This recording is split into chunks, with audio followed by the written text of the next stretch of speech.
Ça, c'est le genre de portefeuille avec lequel vous allez vous retrouver si vous suivez les conseils de ce que vous trouverez sur Internet en général. Et ça, c'est le portefeuille que je vais vous conseiller si vous me suivez jusqu'à la fin de cette vidéo.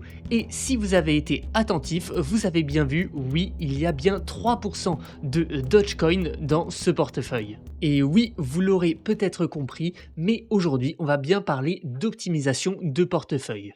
Et le portefeuille que je vous ai montré juste avant n'est pas juste un portefeuille que je pense être plutôt bon. Non, c'est le meilleur portefeuille déterminé par un algorithme qu'on va décortiquer ensemble aujourd'hui. Avant toute chose, ce qu'il faut bien comprendre, c'est que ce que l'on appelle la théorie moderne du portefeuille existe depuis près de 70 ans, a été inventée par un certain monsieur Markowitz, et cette théorie règne aujourd'hui et depuis pas mal d'années sur le secteur de la finance pour construire des portefeuilles équilibrés. Mais depuis quelques années, il existe d'autres méthodes, notamment basées sur ce que l'on pourrait appeler de l'intelligence artificielle, qui permettent de construire des portefeuilles peut-être un peu plus optimisés, un peu plus diversifiés, en tout cas avec un meilleur ratio rendement-risque. Et donc aujourd'hui, on va tester plusieurs de ces méthodes, allant bien évidemment des premières méthodes de théorie de portefeuille jusqu'à des méthodes plus avancées, utilisant notamment ce qu'on appelle du clustering, qui sont des méthodes d'intelligence artificielle. Bon, la première chose pour construire un portefeuille de qualité, c'est de choisir les actifs qui vont potentiellement constituer notre portefeuille. Vous avez ici les différents actifs sur lesquels j'ai choisi justement de lancer des algorithmes d'optimisation de portefeuille, qui sont donc les actifs de base sur lesquels on va se baser et sur lesquels on va donc définir pour chacun de ces actifs un poids que l'on va associer dans notre portefeuille en disant par exemple, eh ben, dans mon portefeuille, je vais mettre 20% de Bitcoin, je vais mettre 25% de CAC 40 et 45% de gold. Par exemple, ça serait un portefeuille. Donc je vais passer très rapidement sur les différents actifs si vous ne les connaissez pas. Donc en rouge, vous avez notamment toutes les crypto-monnaies. Donc j'ai pris que des crypto-monnaies qui avaient pas mal d'historique, car pour l'optimisation de portefeuille, il vous faudra des données historiques. Et moi, je me suis basé sur des données depuis début 2018. Donc j'ai pris le Dogecoin, le Bitcoin, l'Ethereum, la Cardano et le XRP, le Ripple. Donc ça, c'est pour les crypto-monnaies. Pour les actions, j'ai pris pas mal d'ETF. Je n'ai pas pris ce que l'on appelle des actions individuelles, comme par exemple Tesla, Apple. J'ai préféré prendre des ETF directement qui regroupent des paniers d'actions. Je trouve ça plus logique. Et j'ai notamment donc pris plusieurs indices mondiaux. On va retrouver ici le Nikkei 225, qui est donc les 225 plus grosses entreprises japonaises. On a le CAC 40 pour les 40 plus grosses entreprises françaises, le DAX pour les 40 plus grosses entreprises allemandes. On a le MSCI World qui représente, je crois, les 1000 ou 2000 plus grosses entreprises au monde. On a Real Estate qui est un ETF justement avec des investissements sur de l'immobilier. On a High Dividend qui est un autre ETF avec, qui représente donc des actions avec un fort dividende. On a le SP 500 qui est l'indice américain avec les 500 plus grosses entreprises américaines. On a le Emerging Market qui est donc également un ETF des marchés émergents comme l'Inde ou l'Afrique par exemple, ou la Chine. Et également ici, on a le World ex-US que l'on ne voit pas en entier, qui est donc un panier d'actions également, mais sans les actions américaines. Ensuite, en vert, on a les métaux précieux. J'ai choisi de mettre le gold et le silver, donc l'or et l'argent. Et enfin, en orange, ici, on a plutôt ce qu'on pourrait appeler les obligations, notamment ici les World Bonds, les US Bonds et les US Treasury. Donc les World Bonds, c'est des obligations du monde entier, donc ça peut être des obligations d'État ou des obligations d'entreprise. L'US Bond, pareil, mais que au niveau des États-Unis. Et le US Treasury, c'est donc que des obligations d'État américains. Et vous l'aurez sûrement remarqué, mais les différents actifs sont déjà plus ou moins regroupés par classe d'actifs. On a en rouge les crypto-monnaies, en vert les métaux précieux, en jaune les obligations et en bleu les actions. Et ce qui est assez fou, c'est que je n'ai à aucun moment précisé pour sortir ce graphique que, par exemple, le Bitcoin et le Dogecoin étaient des crypto-monnaies, que le silver et le gold étaient des métaux précieux. Non, pas du tout. Ici, c'est justement une méthode d'intelligence artificielle qui a permis de faire ce regroupement. Cette méthode, ça s'appelle le clustering et c'est ce que l'on appelle de l'apprentissage non supervisé. Donc, je ne vais bien évidemment pas rentrer dans les détails, mais simplement basé sur les historiques justement de prix, eh bien, l'intelligence artificielle a réussi à créer un modèle qui regroupe directement les différents actifs entre eux, notamment en fonction de leur corrélation. En effet, on a les cryptos qui sont très corrélés entre elles, les différentes actions du monde qui sont très corrélées entre elles, elles, les 2 métaux précieux, le gold et le silver également assez corrélés et enfin également les obligations très corrélées entre elles et on va voir notamment par exemple que les actions sont plutôt assez proches des cryptos. Ensuite, on a les métaux précieux et juste ensuite, peut-être le plus éloigné, on a les obligations. Pour mieux comprendre comment les différents actifs sont regroupés entre eux, vous avez ce graphique qui est certes un peu plus complexe, mais ne vous inquiétez pas, nous allons regarder cela ensemble. Ce graphique, c'est ce qu'on appelle en quelque sorte une heat map avec donc vous voyez en axe X les différents actifs et en axe Y également les différents actifs et en fait chaque actif a donc une correspondance avec tous les autres actifs. Par exemple, vous voyez que le Nikkei 225 ici a une correspondance. Alors attendez, je vais me mettre en plus petit. Hop, a une correspondance ici avec le XRP qui est juste en dessous, une correspondance ici avec le ADA, etc., etc. Et ce que peut voir, c'est que la couleur des cases va définir leur corrélation. Par exemple, le Nikkei 225, donc l'index japonais, est de couleur jaune en corrélation avec le XRP et la couleur jaune, si on va regarder sur notre petite barre, ça va correspondre à peu près à 0 de corrélation. Ça veut dire quoi? Que le indice japonais Nikkei 225 est très peu, voire pas du tout corrélé avec la crypto-monnaie XRP. À l'inverse, si l'on regarde le Bitcoin et l'Ethereum, qu'on se retrouve ici, donc le Bitcoin en liaison avec l'Ethereum, c'est cette case, l'intersection, eh bien on remarque que la case est bleue assez foncée et ça correspond à une corrélation assez forte, sûrement autour de 75%. Et c'est ces différentes corrélations qui permettent de faire des groupes d'actifs. On peut remarquer directement à la couleur ici, le gros carré bleu qui correspond à notre carré des crypto-monnaies. Ici, on a un petit carré bleu et qui correspond à notre carré des métaux précieux, le gold et le silver. Ici, un carré bleu également qui correspond aux obligations, ces trois-là. Ensuite, ici, un nouveau carré que l'on pourrait regrouper avec les autres, mais ici on voit qu'il est séparé en deux avec certains ETF, donc certaines actions, et ici d'autres actions qui sont également regroupées entre elles, mais pour moi on pourrait carrément, et c'est ce qui est fait d'ailleurs dans le graphique qu'on a vu en premier lieu, regrouper tout cela sous un seul et même carré, qui sont les différentes actions du monde entier. On va maintenant passer proprement à l'optimisation de portefeuille. Pour ça, vous avez l'habitude sur la chaîne, on va utiliser un code en Python qui sera disponible en open source sur notre GitHub. Mais comme d'habitude, le but n'est pas spécialement de rentrer en détail dans le code, même si je vais très rapidement vous expliquer quelques lignes de code, etc. Mais le but est surtout d'arriver à la finalité de comment construire un portefeuille optimal et quel est ce portefeuille optimal. Donc pour le code, je vais utiliser une librairie qui s'appelle Riskfolio, qui est une librairie que vous pourrez retrouver ici avec toute la documentation, qui est une librairie très très puissante qui va nous permettre en quelques lignes de code de faire donc toutes les méthodes d'optimisation possibles et imaginables de portefeuille et nous éviter de tout recoder à la main. La première chose, ça va être donc de télécharger les historiques de prix des différents actifs. Donc là, vous voyez que j'ai nommé différents actifs avec leur symbole sur Yahoo Finance. On va venir récupérer la donnée de Yahoo Finance et ensuite je les ai renommés dans des noms beaucoup plus clairs que on peut comprendre tous ensemble. Donc ces différents actifs, je décide de les télécharger depuis Yahoo Finance. Je renomme ensuite mes différents paires et ensuite je vais venir calculer mes returns. Ça, c'est vraiment la base de la finance quantitative, c'est venir calculer ce qu'on appelle les returns, qui sont en fait l'évolution du prix d'une période à une autre. Donc là, on va faire en journalier, donc d'un jour à l'autre, sur justement toute la période de temps. Donc là, vous voyez qu'on a commencé en 2018. Et sur cette période de temps, par exemple pour le S&P 500, ici on va remarquer que cette journée, par exemple, on a fait plus 0,6%, etc. Et là, ainsi de suite, pour arriver jusqu'à fin 2023. Et ça, on va le faire pour les différents actifs où vous avez donc le tableau justement donnant les différents rendements jour par jour. Vous voyez qu'en tout, on a près de 2187 lignes. C'est maintenant ici que tout va se passer car c'est ici qu'on va définir nos portefeuilles et qu'on va demander de les optimiser. Pour cela, on va définir notre portefeuille ici avec notre librairie, donc rp.portefeuille. Et c'est à ce moment-là qu'on va lui donner justement l'historique de tous les returns.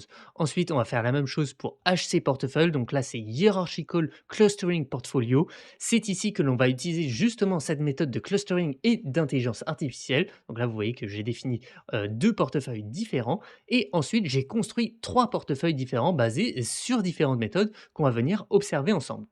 Le premier ici, le port.optimization, c'est le W1. On va venir faire une optimisation assez classique. On va venir optimiser ce qu'on appelle le Sharpe ratio. Le Sharpe ratio, c'est un ratio de risque-rendement. C'est en général ça que vous optimisez sur un portefeuille. On veut assez simplement avoir la meilleure performance pour le moins de risques possible. Une fois le code exécuté, on obtient pour les différents actifs nos poids, mais ça va être beaucoup plus lisible sur ce graphique qui représente notre portefeuille optimisé. Voilà le résultat. Je ne vais pas vous mentir, ce portefeuille a des résultats qui sont très proches du portefeuille utilisant l'intelligence artificielle et le clustering, mais ici, on a donc un très beau portefeuille avec 37% d'or, de gold. En effet, le gold a eu de très belles performances, notamment si on prend justement les 6 dernières années sur lesquelles sont lancées cette optimisation de portefeuille, et c'est un actif qui est plutôt décorrélé des autres actifs. On a ensuite 21% de SP500, les 500 plus grosses entreprises américaines, 19%, et ça c'est assez intéressant, d'index japonais, on a 15% d'obligations mondiales globalement, et on a en tout 6 à 7% de crypto, avec 2,9% d'Ethereum et 3,7% de Dogecoin. On a ici une autre visualisation de notre portefeuille avec d'ailleurs également, on ne l'avait pas vu car il était justement caché avec les Other, mais on a également 2% de Bitcoin. Et ce portefeuille est donc le meilleur portefeuille basé sur une optimisation assez classique, basée sur donc la théorie de Markowitz. Et il est assez intéressant de comprendre d'ailleurs cette théorie. Et elle est d'ailleurs basée énormément sur un concept qui s'appelle la frontière efficiente. Et ce concept, on peut le retrouver ici. En quelque sorte, des portefeuilles, vous pourriez en avoir des centaines de milliers. Vous pourriez avoir 1% d'Ethereum, 2%, 3%. Enfin, vous voyez bien qu'il y a un nombre pratiquement incalculable de possibilités de portefeuilles. Et ces portefeuilles, en fait, on pourrait les représenter ici sur un graphique avec d'un côté le risque, enfin le risque, on va le retrouver en bas, et d'un autre côté, le rendement espéré. Forcément, par exemple, si on va avoir beaucoup de Dogecoin, on va avoir beaucoup de rendement, mais également beaucoup de risques, etc., etc. Vous avez compris comment ça marchait. Et donc ici, on pourrait représenter des centaines de milliers de portefeuilles un peu partout. Et en fait, ce qui va se passer, c'est qu'on va avoir des portefeuilles basés sur ce qu'on appelle notre frontière efficiente, qui sont, on va dire, le meilleur endroit pour avoir un ratio rendement-risque. Et cette frontière efficiente, c'est cette ligne que vous voyez là, hop, je vais essayer de bien la dessiner comme ceci. Cette ligne, c'est notre frontière efficiente. Donc en fait, on va avoir des centaines de milliers de portefeuilles qui sont vers là, vers là, vers là, etc. Mais on va en avoir quelques qui sont placés donc sur cette ligne qui va pratiquement tout le temps faire plus ou moins une droite avec justement des portefeuilles qui vont avoir un risque assez élevé et des rendements assez élevés. C'est les portefeuilles qu'on va retrouver par exemple ici. Et à l'inverse, des portefeuilles avec des risques un peu plus faibles, mais également forcément des rendements un peu plus faibles. C'est ceux qu'on va plutôt retrouver ici. Et là-dedans, il n'y a pas forcément de meilleur portefeuille. Donc si on voulait vraiment le meilleur portefeuille, on voit qu'il est sur l'étoile rouge, c'est celui qui est à cet endroit. Mais on voit qu'en fait, toutes les portefeuilles qui sont sur cette ligne sont des portefeuilles qui sont plutôt très bons. Et donc, en fonction de votre aversion au risque, de combien vous voulez prendre de risque ou combien vous voulez espérer de rendement, eh bien, vous pouvez choisir un de ces portefeuilles qui est sur cette frontière, sur cette ligne. Par exemple, si vous voulez plus de risques, eh ben, vous allez choisir par exemple un portefeuille qui est ici. Si à l'inverse, vous êtes un peu plus frileux, vous allez plutôt choisir un portefeuille qui est à cet endroit-là. Et donc là, parmi ces centaines de milliers de portefeuilles, vous avez par exemple une centaine de portefeuilles qui sont justement disponibles sur cette frontière efficiente, qui sont les meilleurs portefeuilles. Et parmi ces 100 meilleurs portefeuilles, vous allez venir en choisir en fonction de votre aversion au risque et au rendement. Et pour comprendre quels actifs vous aurez dû prendre dans votre portefeuille en fonction justement du risque souhaité, eh bien vous avez ce graphique qui est assez sympa, qui est assez joli, qui n'est pas forcément facile à comprendre, mais je vais essayer de vous expliquer. Donc ici sur ce graphique, vous avez en quelque sorte en abscisse votre aversion au risque. En ordonnée, vous avez la part que doit représenter les différents actifs. Et donc là, vous avez votre graphique qui représente quels actifs vous devez prendre. Par exemple, imaginons que je souhaite un risque ici, par exemple, de 10. Eh bien, qu'est-ce que je vais prendre? Je vais prendre à peu près, hop, jusqu'à 30% de bleu. Le bleu, c'est le S&P 500.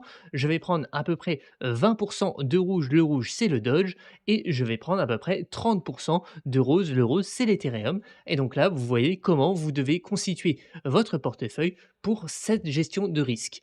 En effet, les meilleurs portefeuilles, celui qu'on a vu ici juste avant sur notre frontière efficiente, c'est un portefeuille avec très peu de risques, hein, et donc en fait, ce portefeuille, il serait plutôt par exemple classé, hop, je vais essayer de le dessiner ici et forcément là, c'est beaucoup moins lisible, mais c'est assez intéressant de, voir pour notamment les plus, gros, risques. En effet, si vous voulez prendre le maximum de risques, le meilleur portefeuille, eh bien, c'est tout simplement 100 de Dogecoin.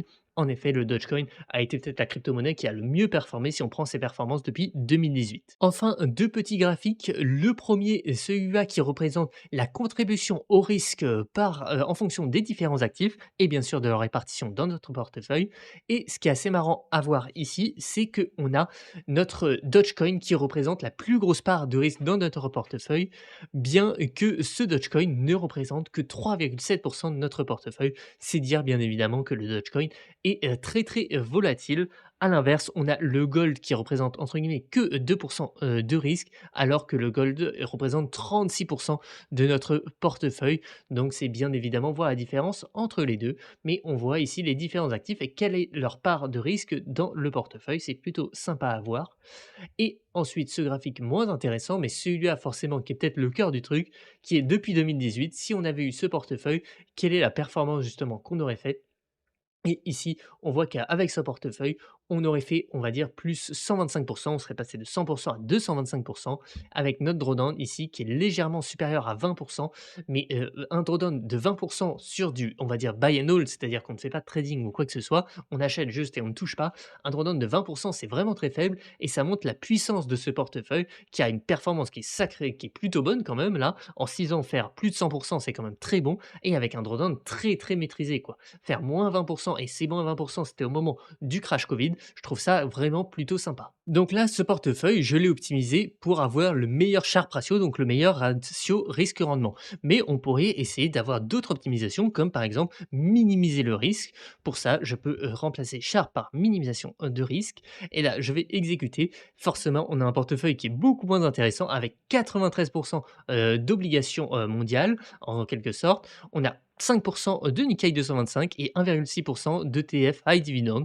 Donc c'est assez, marrant à voir, mais pas forcément très intéressant pour la suite. On pourrait également dire: «Je veux le portefeuille avec le meilleur rendement» et là, vous avez peut-être deviné forcément ce qui va arriver. Ce portefeuille, eh bien, c'est tout simplement 100 de Dogecoin. Comme je vous l'ai dit, c'était l'actif qui a été le plus performant au cours de ces 6 années d'historique. Ensuite, on va très rapidement également passer à quelque chose qui est plutôt intéressant et notamment, parce qu'on peut en faire des utilisations que je trouve plutôt sympas, qui est l'optimisation de risque parité. Donc là, on va venir exécuter, ça, c'est notre portefeuille W2 et ici, là, on a un portefeuille déjà avec beaucoup plus d'actifs et en effet, si vous allez remarquer même, c'est pas qu'on a beaucoup plus d'actifs, c'est qu'on a tous les actifs que l'on avait, demandés et ces différents actifs, en fait, on va venir, minimiser, enfin plutôt équilibrer le risque en fonction de ces différents actifs et ça, on va le voir directement sur le graphique que je vous ai déjà montré juste avant. Vous voyez ici que la contribution au risque par les différents actifs, eh bien, maintenant, elle est exactement la même pour chacun des actifs. En effet, ici, on n'a pas fait le portefeuille avec le meilleur ratio rendement-risque ou quoi que ce soit. On a fait le portefeuille avec tous nos actifs, mais on veut une contribution égale au risque. Et ça, c'est très intéressant parce que vous pourriez vous dire, moi j'ai des convictions, je sais que je veux par exemple dans mon portefeuille Bitcoin, Ethereum, S&P 500 et Gold. On va dire ces quatre-là. Et ce que je veux faire, c'est que sur ces quatre actifs-là, je veux la meilleure répartition pour que ces quatre actifs aient une bonne répartition du risque. Et ça, c'est exactement ce que va faire cette méthode en venant équilibrer justement. Ici, on va venir équilibrer parmi nos 19 actifs avec justement, on va voir que l'actif qu'on a le plus forcément, c'est les obligations, avec ensuite des obligations américaines, du gold, etc. Et là, on va venir vraiment équilibrer notre part de risque de notre portefeuille. Donc, c'est très intéressant, notamment si vous savez déjà les actifs que vous voulez dans votre portefeuille. Et ça peut être également très intéressant pour ce qu'on fait sur la chaîne, c'est-à-dire des stratégie de trading automatisée. Si on reprend notre dernière stratégie de trading enveloppe, eh bien, par exemple, vous allez devoir mettre justement une allocation par actif. Par exemple, je vais utiliser 10% de mon portefeuille avec la stratégie enveloppe sur le Bitcoin, 10% sur Ethereum, 5% sur le Doge, par exemple, etc. Mais ça, c'est en fait un peu aléatoire, c'est-à-dire que c'est au bon vouloir de ce que vous voulez faire. Mais si vous rentrez ici la stratégie de trading sur les différentes paires, eh bien, vous pourriez savoir quels sont les meilleurs pourcentages à avoir sur les différents actifs pour qu'ils soient très bien équilibrés. Et ça va par exemple vous donner 13% de Bitcoin, 9% d'Ethereum, 3% de Doge, etc. Et à partir de cette méthode, vous allez vraiment avoir les meilleurs paramètres pour avoir une répartition équipondérée du risque. Et ça y est, on va passer à la dernière méthode d'optimisation. Cette dernière méthode va vous donner le portefeuille que je pense être le meilleur pour en tout cas les actifs que j'ai choisis. Et cette méthode, elle a un nom peut-être un peu barbare, elle s'appelle le Nested Clustered Optimization. Cette méthode va utiliser à la fois la puissance de l'intelligence artificielle et donc du clustering qu'on a vu déjà sur le regroupement d'actifs, et ensuite les méthodes un peu plus traditionnelles, plus statistiques, basées sur la théorie de Markowitz pour venir optimiser notre Sharpe ratio. Donc c'est la méthode ici qu'on va venir utiliser notamment avec justement le Hierarchical Cluster Portfolio, et cette méthode, on va venir l'exécuter tout de suite. Je ne vais pas vous faire plus attendre et afficher directement notre portefeuille. Et voici le portefeuille que l'on obtient. On obtient donc 38,7% de gold, 25,6% de S&P 500, 13% de Nikkei 225, l'indice japonais, 13% de World Bond qui est un ETF justement basé sur les obligations dans le monde entier, 3,6% d'Ethereum, 3,3% de Doge, 1,7% de Bitcoin, 1,1% qu'on ne voit pas ici mais qu'on voit juste à droite de MSCI World.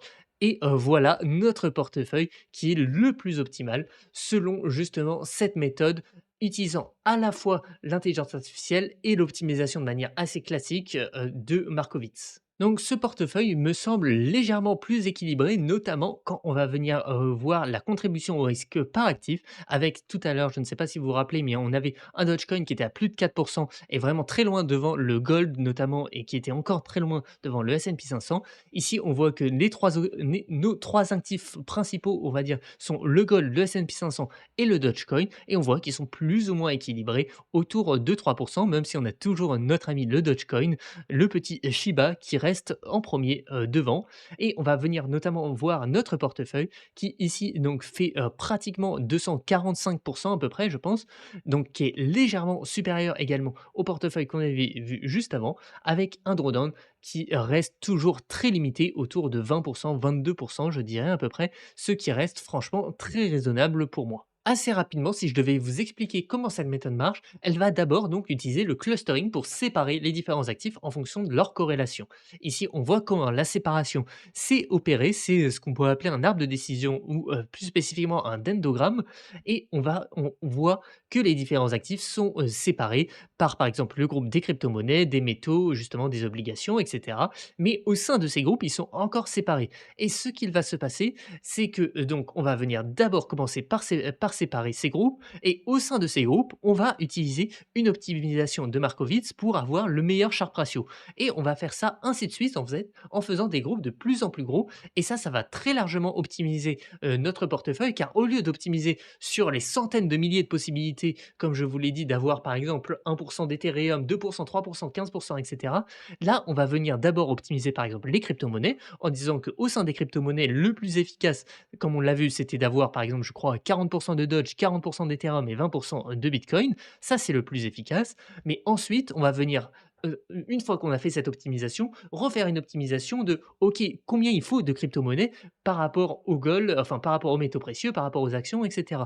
Et à ce moment-là, on va dire que bah, il nous faut en fait 8% de crypto-monnaies, par exemple. Et sachant que parmi ces 8% de crypto-monnaies, on avait dit qu'il fallait 40% d'Ethereum, 40% de Dogecoin et 20% de Bitcoin, ça va nous donner au final que l'on a besoin de 3% de Dogecoin, 3% d'Ethereum et 1,5 de Bitcoin. Donc je trouve cette méthode plus pertinente et je voulais vous montrer un dernier visuel qui je pense est assez intéressant, qui est le même visuel en fait que l'on avait vu au tout début avec les différentes classes d'actifs, mais cette fois qui utilise on va dire les poids de notre portefeuille également avec pour représenter les différents points. Donc ici on va venir voir qu'on a bien les différents actifs qui composent notre portefeuille, le Dogecoin, le Bitcoin, l'Ethereum, qui sont des actifs avec un poids assez faible, on voit que les points sont assez petits. On a pas mal de Nikkei 225, on a pas mal de S&P 220 500 et pas mal de gold, donc ça c'est les 3 plus gros actifs qu'on va se représenter et ce qui est assez intéressant en fait là-dedans, c'est que si on faisait la moyenne à peu près des points, on voit qu'on se retrouverait globalement à peu près ici, qui représente vraiment le milieu de notre graphique en fait et ça c'est assez intéressant. Pourquoi? Car ça représente vraiment le fait qu'on a le portefeuille le plus équilibré qui vient venir vraiment à la zone du milieu, à l'intersection en fait de tous les actifs que l'on a choisis. Donc pour résumer, voici un rappel du portefeuille qui semblerait le plus efficace, en tout cas avec les actifs que j'ai rentrés, mais je vous invite vraiment à utiliser le code que je mets à disposition en open source, le lien est disponible dans la description, pour que vous puissiez potentiellement faire des tests vous-même avec vos propres actifs, avec vos propres périodes de date peut-être. Enfin, je pense que c'est vraiment intéressant, c'est un très bon exercice à faire par rapport aux actifs que vous possédez afin de vous rendre compte directement de la diversification et de comment potentiellement améliorer votre portefeuille. Mais ce sur quoi je voulais finir, c'est que en dehors d'améliorer son portefeuille, ce concept peut s'appliquer à énormément de choses et j'en ai parlé rapidement, mais également à améliorer des stratégies. Lorsqu'on a une stratégie de trading automatisée, un bot de trading, eh bien lors des backtests, on a des rendements également comme un actif en fait. Lorsque l'on va acheter, on va être exposé à l'actif, etc. Lorsque l'on va vendre, on n'est plus exposé, mais au final, on va avoir des rendements également. Et ce que l'on pourrait faire, c'est également faire rentrer nos stratégies directement dans une optimisation de portefeuille. Avec, par exemple, imaginons que j'ai une stratégie qui est basée sur un croisement de moyenne mobile et une autre stratégie enveloppe qu'on a présentée récemment. Eh bien, ce que je vais faire, c'est que je vais envoyer dans l'optimisation de portefeuille le croisement de moyenne mobile sur Bitcoin, le croisement de moyenne mobile sur Ethereum, le croisement de moyenne mobile sur ADA et la même chose pour la stratégie enveloppe. Et ça va me dire, par exemple, ah ben, vous devriez plutôt mettre, je ne sais pas, disons 30% de votre portefeuille sur la stratégie enveloppe Bitcoin, puis 20% sur la stratégie croisement de moyenne mobile Ethereum, etc. Et ce que l'on pourrait même faire si on va encore plus loin, c'est mettre à la fois des stratégies et à la fois de la détention d'actifs assez traditionnelle. Parce que vous avez sûrement peut-être des bots de trading, mais vous avez également les actifs de manière assez classique. Et donc vous pourriez même intégrer à cette optimisation de portefeuille vos stratégies pour vraiment voir quelle est la meilleure allocation de portefeuille parmi vraiment tous vos actifs. Et ce qu'il faut bien comprendre, c'est qu'une stratégie de trading, c'est en fait un actif. Donc j'espère que vous aurez appris des choses avec cette théorie d'optimisation de portefeuille. N'hésitez pas encore une fois à utiliser le code disponible dans la description. C'était Tristan de la chaîne Crypto Robot et je vous dis à la prochaine.